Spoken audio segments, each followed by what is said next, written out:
Okay, well, I'll fit like today we're going to be having a look at some of my rarer, um, some of my rarer comics.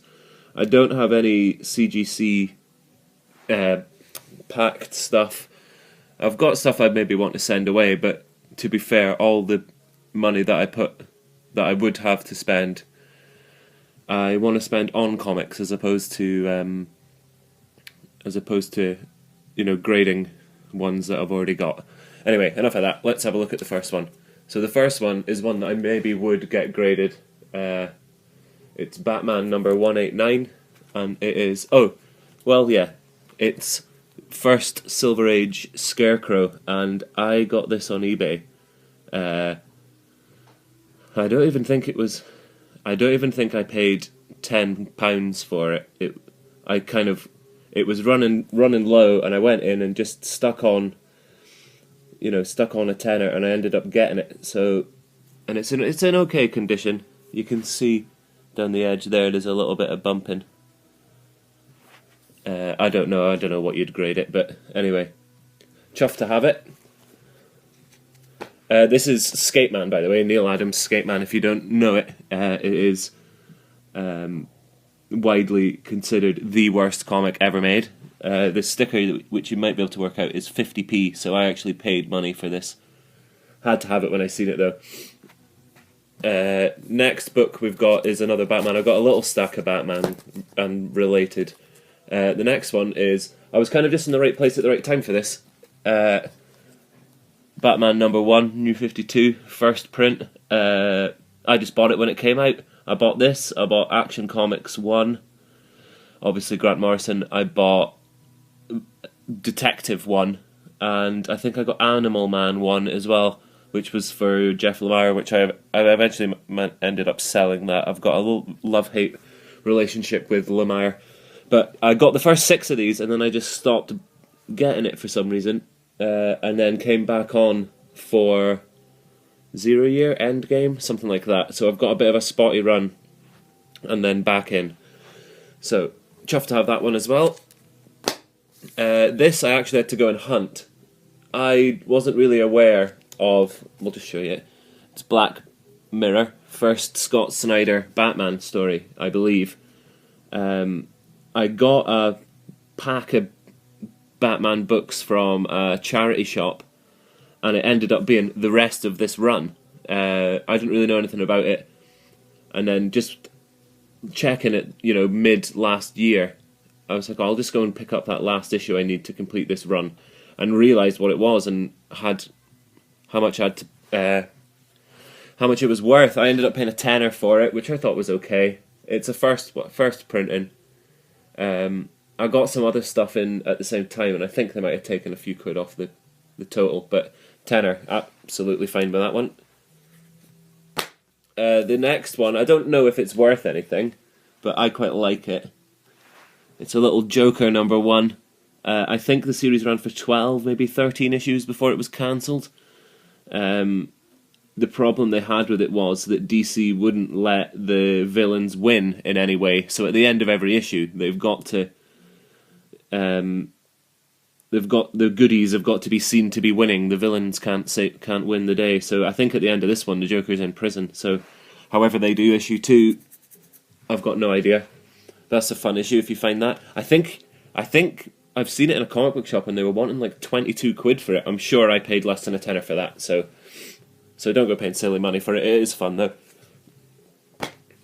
Next one is the last of the Batman ones, and I just got this really recently. Vengeance of Bane, first appearance of Bane, obviously. I think this one is a second print, which I'm okay about, because it is just for me to read. I'd never read it, so I wanted to read it, obviously. This one's super shiny.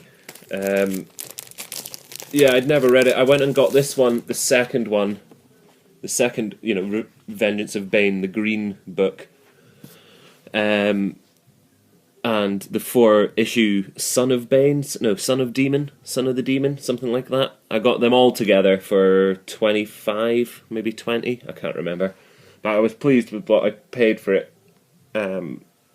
considering, I've never actually seen another second print one, so I don't know. CGC ones of these are like 300 quid for high grades, but obviously not this. But still good to have. Okay, so next one I got down in London. It's Grandal #3. I just seen it and I don't have Grandal 1 or 2. I don't think I ever will have them. What I really want is the primer, which would be the first appearance, the Comico primer #2. Seen this and they didn't want a lot. I think I had £11 or something I paid for it, and it's nice. It's the last one, and I think it's the least printed of the 3 from this series. So still really nice condition. I don't think it was read. I think someone had just tucked it away. I've read it once or twice. But this goes up to, if you've read Devil by the Deed, this ends when they realise that she's missing from the party. Stacy, she's missing from the room. And that's where it ends. And then he obviously redoes the whole thing in Devil by the Deed a lot better than he's done this, to be fair. So I can see why Wagner had a lot of problems with actually printing this. I think it has been printed now. But he originally said he didn't want to, because he didn't see the point. It wasn't his favourite thing he'd ever done. Anyway, on to the next one. So this one I bought kind of because I bought another one. This is Amazing Spider-Man #31. Big slice of permanent marker right across it there. I didn't realise till afterwards. I think this is first Gwen. I think, and first maybe Harry Osborn. I think Harry's definitely in it. Gwen's definitely in it. Pages I've seen have said it's first appearances for both of them. I'm unsure. The only reason I got this is because I was wanting this, which is Amazing Spider-Man 33. The final chapter, it's called. He's obviously trapped under... I don't really want to take that out. He's obviously trapped under machinery there. It's an iconic issue. I read it in the Amazing Spider-Man Omnibus. I've got the first 2 of them, or the Essentials, whatever they're called. And I just wanted all the Ditko Spider-Man. And this issue was just crazy suspense. And, he's got this trapped and the building's filling up with water. And I think Aunt May needs a hip replacement, or she needs money for the electricity or something like that. So that's all running through the back of it. And, yeah, it's nuts. So, anyway, I wanted this one, but I bought this one as it's the first. I actually need 32 to go in between. But I think I got both of these for under 40 quid. I can't really remember now. I should really start writing on the backs what I pay for them. But anyway, yeah, that one. If you see that, that's a great book. I mean, I've not gone for, high grades of these. I wanted them to read. I like reading the, as they were in the 60s. That's, and the only way you're doing it's like that. So probably not worth getting CGC. They're not a high enough grade. But anyway, really chuffed with that one. These are actually the only 2 Spider-Man books I own. So, maybe one day when I've finished with Batman, I'll go and pick up some more of these. Continuing on with Ditko, I got this, and again, I don't think I paid very much for this. This is showcase number 75. It's first Hawk and Dove, created by Steve Ditko, drawn and written also, I believe, by him. It was just a bit of fun. I just wanted more Ditko, and he can be quite difficult to find if you don't really know what you're looking for. So, apart from typing in Ditko comics into eBay, I mean, you're gonna get anything, aren't you? So, anyway, picked this one up, and I think it's Dove. They later, I'm not 100% sure on the story, but he's a lad there, clearly. He's a lassie later on, or she's a lassie, whatever. Not really sure what happened there, but they're like, this is similar to his Mr. A, where they're like the hawk and the dove, the black and the white, the right and wrong. He had a lot of he really felt that was important. Mr. A obviously has the card that's white and black. There's no grey. There's no you're good or you're evil. There's no difference. And this kind of similar idea, the opposite emotions. So it's worth a look if you like Ditko. I mean, that's the only reason I bought it. So anyway, see what you think of that. This is Strange Tales 118, which again I got for very little money. It's got a bit of biro on it there, and a crease down here, which is, again, like I say, it's for me to read. It's not for anything else. I paid little money for this again. I kind of nip in at the last minute and see if I can pinch anything away, and I did. I got this one for, I think it was. I want to say it was 12 quid, but I don't even think it was that much. But I'm pretty sure this is like fourth. I know it's 118 and Strange started in 110, but there was a few issues that he wasn't in after they'd done that. I think they must have written a few and gone, shit, people actually like that, we're going to have to write a few more. So they skipped a few, and then he came back in, and I think this is the fourth appearance of him. I keep pointing at that. That's not him. That's him down there. But that's Ditko as well. So, I mean, I've got further kind of reprints of this early stuff, but this is the only one actual book I've got by Lee and Ditko for Doctor Strange. So I'm pleased with it anyway. Picked up the most recent series. I can't even remember who's writing it. I got the first 3, and I wasn't impressed with it. After all of the kind of the earlier stuff, it reminded me worryingly of the character of Sherlock Holmes, played by Cumberbatch in the Sherlock series. It reminded me of what Doctor Strange would be if it was played by Sherlock. And bizarrely, Cumberbatch is obviously going to be in the new movie, so that kind of casts doubts on my mind. So we'll see anyway. We'll see. I like Cumberbatch. I liked Sherlock. We'll see. Anyway, Doctor Strange. Okay, this one used to be worth a lot of money, and I don't think it is anymore. I've seen whole sets of this going for under 100. But Miracle Man 15, obviously, iconic issue. I have this whole set in the Eclipse run, including the 3D, all the gaming ones. I've got the Marvel Man Summer Special. I've got all of it. And then they started reprinting it, and I don't think it's worth a lot anymore. I think, obviously, this is still the premium ones to go for. But yeah, I mean, annoyingly, it's not as valuable as it was. I bid on literally 30, 40 of these books. I didn't want to pay more than £50 for it, and they were all going for around that. So I just kept on plugging away, and eventually I got one. I think I got this for 35, 36. It's the most I've ever spent on a single issue. Well, rightly so too. I mean, I really wanted it. It was the last one I needed, and I'd been sitting on that set for years without having it. My friend had the full set, and I was just, let's borrow 15 again. I'm going to read it. But finally got one, and then they've said that they're reprinting it or whatever. They're now into Neil Gaiman's run, and I think issue 6 is coming out this month. They've renumbered them, which would be issue 20 through the 22 in all. There was only 24. So, 7 and 8 would be everything's reprinted up till now. I can't really find anywhere that says if there's going to be an issue 9. So if anybody knows, please tell me, because I'm looking every month to see what I can find. I want to find out what happens.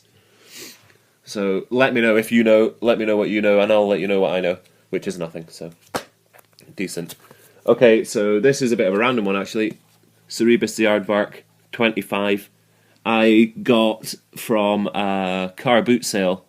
I got the first 60 or 70 issues of Cerebus in the Cerebus Weekly, the Cerebus Weekly reprint ones, which they're really nice. They reprint the book in its entirety, like the inside cover, the back cover. They reprint the whole thing, letters page.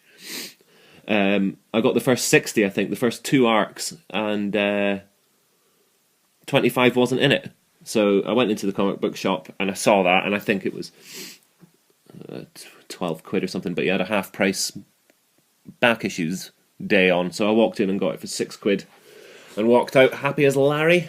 So that's that. That's the only original. Oh no, it's not. That's a lie. Never mind. Okay, so again, at a book sale, I got a heap of Frank Miller Daredevil. Got really excited, so went and bought this on eBay. This is 168 First Electra, obviously, and then I kind of just stopped buying Daredevil. I went back to Batman again with my tail between my legs, but I got the key one out of it.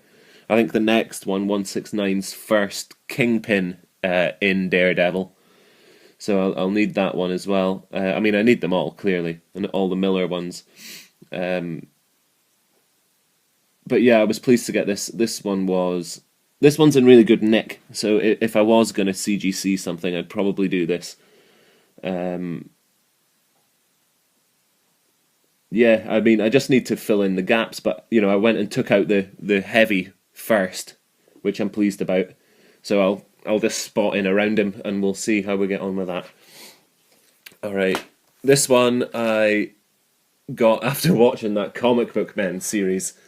Had to have it. Just went and got the lowest grade one. Well, not the lowest grade, but the cheapest one I could find. It's got permanent pen on it there, but it is Fantastic Four annual, king size annual number 3, and it is the wedding of Reed and Sue.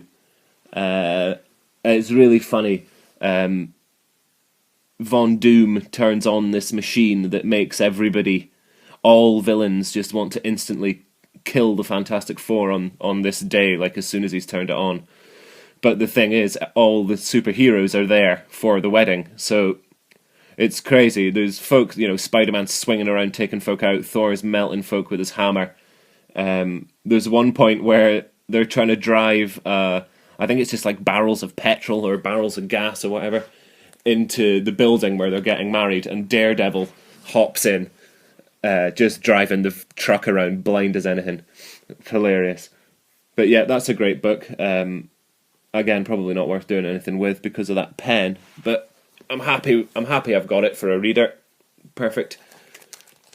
Okay, we're getting into some of my favourite... Well, this is all kind of similar now. This one, I've got to take out the sleeve, but this one was the last one I needed in the run. And I didn't really need it, but, you know what I mean, it's not really part... It's a tie... It ties up... This is the first Alan Moore Swamp Thing. Saga of the Swamp Thing, number 20. And what he does is uses this book to tie up all the storylines on what was really like a poor selling, almost failing series before. He ties everything up and shoots Swamp Thing through the head, and that's basically all this issue is. Just like, he's dead now, issue 21's going to happen, and I'm going to get to do what I want. So I got this from a comic store in Dover, I believe, at the bottom of England. They put it up, no photo or nothing, it just said Swamp Thing 20, £12. So I bought it for 12 quid. I think it was £4 or something to get it posted up here. And brilliant condition. And when I got it here, I stuck it down on my table beside my lunch to read it while I was eating my lunch. And I opened onto the first page. Check that out. It's signed by Alan Moore and Tottlebin. So God knows they obviously didn't notice that. I think 12 quid was a good price. But yeah, if anybody knows what that sort of thing's worth, I mean, I'm not looking to sell it. It's part of what I need for the swampy run. But if you were to know what that was worth, let me know. That would be awesome. So obviously the next one would be Swamp Thing 21. not as. I think this is still quite. I think this is still quite expensive. I think a lot of the earlier ones are going up in value now. When I was buying them, they were, like £4 for the early ones, down to £1.50, £2 for the end of his run up in the 50s, 60s, I believe. 64 is the last one. This is a great issue. It might be one of my favourite single issues of all time. My favorite single issue is a Saga, is a Swamp Thing. I'll maybe do a video about some of my favorites later on. But this one, I wanted to say, I found this a few years ago. There was a series called The Infernal Man Thing, and it reprinted an issue and a continuation of Steve. I believe his name's Steve Gerber. He sadly passed away, but he was writing a sequel to an issue he did for Man Thing back in the 70s, and I went and found it. It's Man Thing number 12, and if we just put them side by side, you can see Alan Moore's read that before he's come into Swamp Thing, and it's just flipped round. I mean, obviously there's two people in the Man Thing one, but he's definitely read the competition before he's gone in and seen what he can do. I think Man Thing feeds on emotions. He's drawn to strong emotion. I don't know if he necessarily feeds on them, but he's drawn to it. Whereas Swamp Thing obviously is just like, well, before Alan Moore gets hold of him, he's just a bit of an emo stomping around the place. But anyway, that's those two. And finally, can't be dislodging the worst comic of all time. Finally, for this video, also a Swamp Thing. It's still Alan Moore's run. They stopped calling it Saga by this point and just named it Swamp Thing. Swamp Thing number 37, which is the first full appearance of Constantine. He is in it before, in the background. The issue where the guy gets gored with the sailfish on the roof of that guy's car. He's in that, floating around in the background. I think that's 20... I want to say 27, but I think that might just be because 37's there. It's earlier anyway. Yeah, so that's it. That one, I've seen that going for silly money. I don't know if it's just because of the TV show, but I paid $15 for it, and again, the guy was having a half price back issues day, so I got it for $7.50. If your local comic book, back issues and stuff, if they have email sign-ups, just do it, because, every now and again, he'll just say, look, maybe he's running short on a bit of cash that month. It's like, right, down you come, 40% off, 50% off. Make sure you keep a bit of money aside just in case, and then just go and fleece them, essentially. Anyway, that's that. Thanks for watching. If you guys have got any comics you'd like to show, I'd love to see them. Leave me a comment and we'll have a look. And I think next time I'm going to do one similar to this, but with all of my favourite single issues. So if you're interested in that, let me know. Anyway, thanks very much. See you later.